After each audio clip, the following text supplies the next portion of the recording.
Сәлеметсіңдер ме, балдар? Бүгін біз физика пәнінен ең алғашқы сабағымызды бастаймыз. Тақырыбы физика, табиғат туралы ғылым. Жалпы физика грек тілінен фьюзис табиғат деген мағынаны білдіреді. Физика ол бізді қоршаған материалдық әлемнің қасиеттерін зерттейтін ғылым.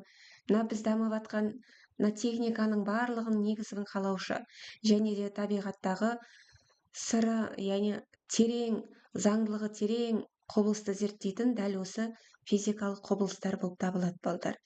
Әлемде орын алатын сан алуан өзгерістер табиғат құбылыстары деп аталады. Мысалы, жанартаудың атқылауы, күннің шығуы, күннің батуы, бәйшешектің гүлденуі, мылтықтың атылуы, дәл осы табиғат құбылыстарына мысал бола алады, балдар. Ал физика ғылымы зерттейтін табиғат құбылыстарын біз физикалық құбылыстар деп атаймыз. Мысалы, механикалық қозғалыс, жылу, жарық, электр, атомдық құбылыстарды біз бір табиғат құбылыстарынан табуымызға болады. Мысалы, жанартаудың атқылауының жылдамдығын және оның жылуын, одан бөлінетін жарықты, электр және атомдық құбылыстарды біз физикалық құбылыстар деп атаймыз. Бізді қоршаған кеңістік ол материя деп аталады. Материя екі түрге бөлінеді, балдар: зат және өріс. Зат дегеніміз біз ол көзбен көре алатын және қолмен ұстай алатын нәрселерді айтамыз. Мысалы, адамдар, жануарлар, ғимараттар, техникалар. Ал өріс дегеніміз, балдар, бұл кеңістікте бар, бірақ біз оларды көзбен көре алмаймыз және де қолмен ұстай алмаймыз. Мысалы, жердің тартылыс өрісі, гравитациялық өріс, электрлік құбылыстар, магниттік құбылыстары, осылардың барлығы жалпы, балдар, өріске жатады.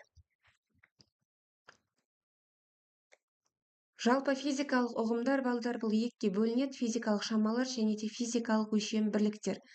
Физикалық шамалар дегеніміз не? Физикалық құбылыстардың қасиеттері мен өзгерістерін өлшеу үшін енгізіледі.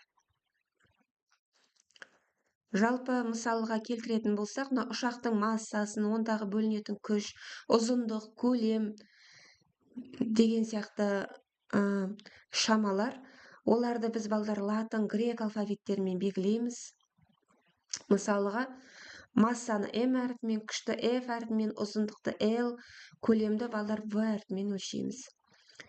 Ал физикалық құбылыстардың қасиеттері мен өзгерістерін өлшеу кезінде біз салыстыруымыз үшін, балдар, біз өлшем бірлікті қолданамыз. Мысалы, метр ұзындықты өлшейтін, ал күшті өлшейтін бірлік ол ньютон, массаны өлшейтін бірлік ол килограмм.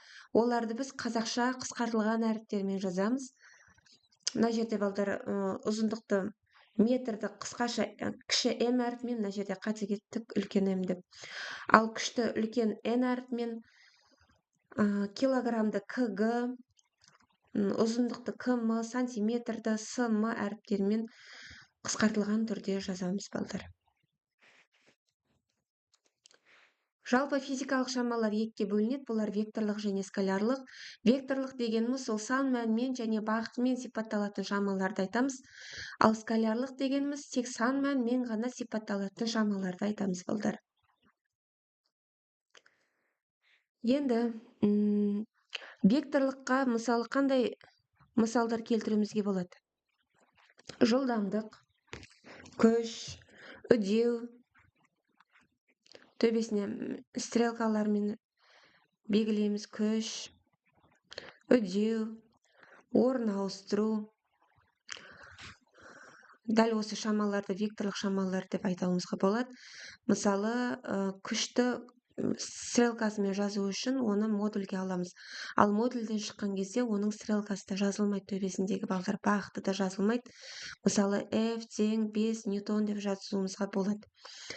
Ал күшті, балдар, ал скалярлық шамалар, балдар,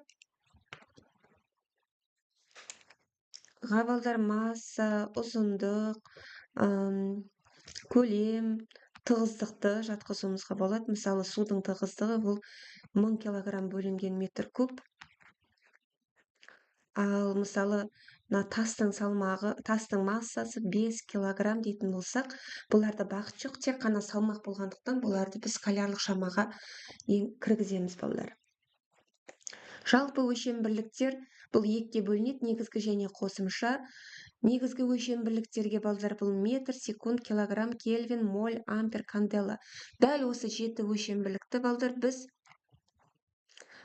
негізгі өлшем бірліктерге жатқызамыз. Бұлар халықаралық бірліктер жүйесіне енгізілген. Мысалы, метрді М әрпімен, секундты С әрпімен, килограммды КГ, кельвин, мольді дәл осылай моль деп жазамыз. Амперді А әрпімен, канделаны КД әріптерімен белгілейміз балдар. Ал бұл негізгі 7 өлшем бірліктен бөлек балдар. Бөлек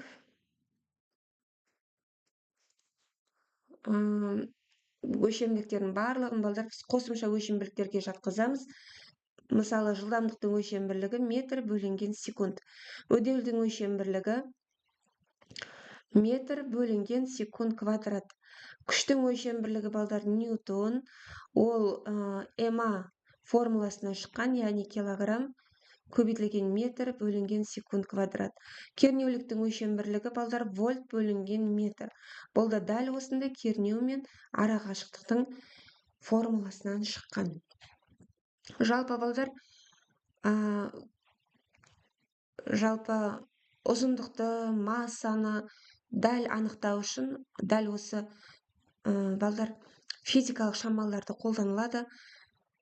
Физикалық килограммның және метрдің арнайы эталондары және стандарттары бұл Францияның Сева қаласында сақталған.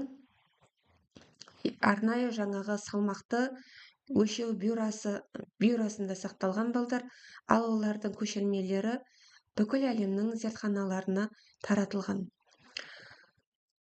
Жалпы өлшем бірліктерді бұрынғы ата-бабаларымыз балдар қарыспен, қадаммен өлшеген, ал барлық елде жалпы әртүрлі өлшеген ғой.